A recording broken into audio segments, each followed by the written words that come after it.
The GuliKit Hyperlink Gen 2 featured in today's review was provided courtesy of GuliKit.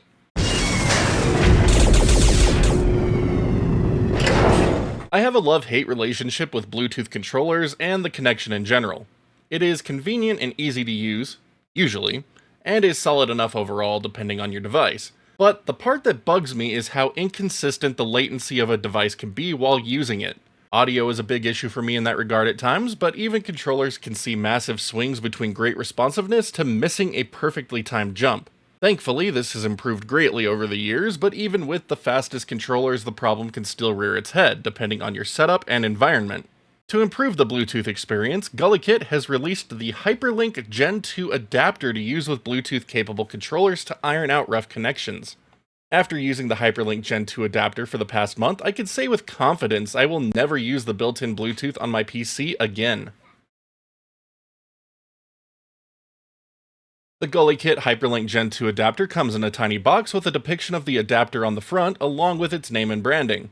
The back highlights the key features of the adapter, along with a brief list of compatible controllers and systems. A brief description of how to use the adapter is also listed. Opening the box, you will find your Hyperlink Gen 2 adapter. The Hyperlink Gen 2 adapter is nice and compact, barely exceeding the length of two USB-A connectors. The build is very minimalistic. The housing is a nice gray color with a single pairing button on the side. The arched plastic also makes it possible to hook the adapter up to a keyring or other similar device for easy transport, if you are into that sort of thing. The USB-A connector has a nice gray PCB that matches the rest of the exterior housing and has the name and model number of the adapter written on the metal housing. The coolest aesthetic aspect of the adapter is that it uses a ghost effect to hide an internal LED, and once plugged in you get a nice depiction of the GuliKit logo to act as a status indicator. The overall build is solid enough to handle normal wear and tear, but you will want to disconnect it from a mobile device before putting it in your pocket or bag, as it could be easy to pop the housing in such conditions. Getting started with the GuliKit Hyperlink Gen 2 adapter is incredibly simple. Plug the adapter into your PC, Switch, or other compatible device, and it enters pairing mode. Activate the pairing function on your controller, and it will connect to the adapter and be ready for use. Alternatively, you could press and release the side button on the adapter to enter pairing mode as well. I was able to easily use the adapter with Xbox Series controllers, DualSense, Switch Pro, GuliKit, and an assortment of Retro Fighters pads without any connectivity issues. Each paired up seamlessly and was ready to use. On PC, the Hyperlink 2 adapter shows up as a standard X-input Xbox 360 controller, ensuring it's easy to use across modern titles. The Hyperlink Gen 2 adapter is advertised to provide your Bluetooth controllers up to an 810Hz polling rate to provide the fastest speeds possible for the most lag-free gaming experience achievable.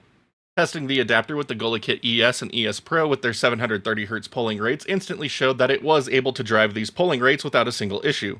Best yet is that they are more stable than when connected to my PC's built-in Bluetooth adapter. On average, I would get a polling rate of 646Hz while using my PC's Bluetooth adapter, with the worst input delays coming in at 14 milliseconds. While using the Hyperlink Gen 2, the average polling rate of my ES Pro now comes in at 718Hz, with the worst input delay dropping down to a mere 4 milliseconds. While my internal adapter was providing a perfectly suitable experience, the added stability provided by the Hyperlink Gen 2 is appreciated. This experience is mirrored pretty well by my other Bluetooth controllers, giving them a more stable platform to reach their built-in specifications more reliably. The Sony DualSense's wireless capabilities continue to impress, especially when compared to the Xbox Series X pad's Bluetooth capabilities. The biggest shock, however, comes from the Switch Pro controller's numbers. The Switch Pro controller is a poor performing wireless controller on PC with a very poor 65 to 70Hz average polling rate and its 15 millisecond average latency. Once connected to the Hyperlink Gen 2 adapter, the pad sees a boost up to an average polling rate of 190Hz and a mere 4.6 millisecond average input latency.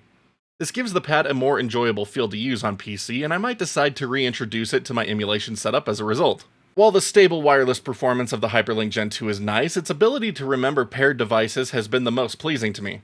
The only Bluetooth controllers I have that have been able to remember a pairing to my PC after a couple of disconnects are my Series X pads. DualSense, Switch Pro, Retro Fighters, Retrobit, GuliKit, and more just stop repairing, eventually requiring me to delete them from my device list and pair them all over from scratch.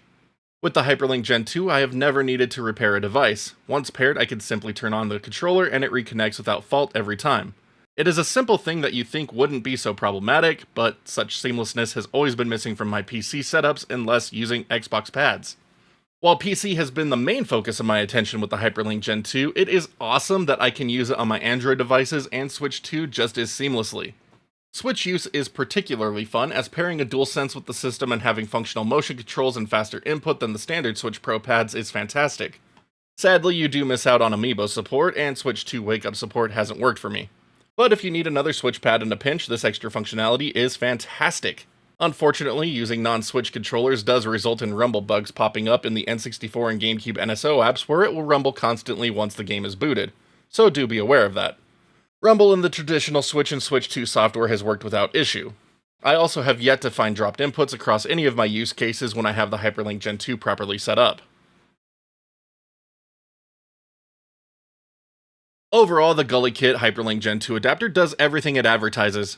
That being said, there are more things to be aware of while using it. Having the adapter plugged in near another Bluetooth or Wi-Fi adapter can degrade its performance or cause drops. This isn't a problem specific to the adapter, as this can occur with any type of wireless device. When using the adapter on a PC with Sony controllers, it is also worth noting that you will not be able to use their motion controls for emulators like RPCS3, as the adapter passes through controllers as Xbox 360 pads. For this functionality, you will need to use your standard Bluetooth adapter or a wired connection. The rumble bug being present on the N64 and GameCube NSO apps is also unfortunate when using Xbox and PlayStation pads. It is also a bit of a letdown that you aren't able to pair more than one controller to the Hyperlink at a time for a seamless multiplayer experience, but considering this would likely degrade performance, I am okay with the trade-off. For the asking price of $16.99, the GuliKit Hyperlink Gen 2 is a fantastic investment to get the best performance out of your Bluetooth controllers on PC, Android, and Switch. Polling rates and latency are better than each of my PC's built-in Bluetooth capabilities, and having controllers remember pairing eliminates a headache I have had with all non-Xbox pads for years. The added functionality of being able to use PlayStation pads on Switch with working motion controls is also a blast, albeit slightly let down by the N64 and GameCube NSO rumble bug being present. If you are absolutely set on a wireless configuration, there isn't an easier recommendation I can make than the GuliKit Hyperlink Gen 2 adapter to get you one step closer to the perfect setup. Thank you for making it to the end of today's review on the GuliKit Hyperlink Gen 2. Seriously, a cool piece of connectivity for your Bluetooth controllers that just provides a much more stable experience. And yeah, I'm never going back to my built-in Bluetooth adapter except for really rare specific cases like using a Wiimote in Dolphin. But yeah, not a very expensive device, and it does provide a nice performance boost in practically every controller I tried except for the DualSense, because that thing is just crazy. But check out the links below if you're interested in picking one up for yourself. And just here at the end, usual favors asked. Thumbs up, thumbs down, depending on how much you like this one, as well as hitting that sub button, notification bell, so you can see when new videos go live on the channel, because there's more coming your way. So much more. Hit it. Not the thumbs down button, but the other buttons. Yeah, you know. Anyway, if you'd like to further help support the channel, check out that join button. Big thank you to all of our backers. You're amazing. Couldn't do it without you. But until next time, my wonderful internet peeps, you all stay awesome, keep on gaming, and we'll see you back next video.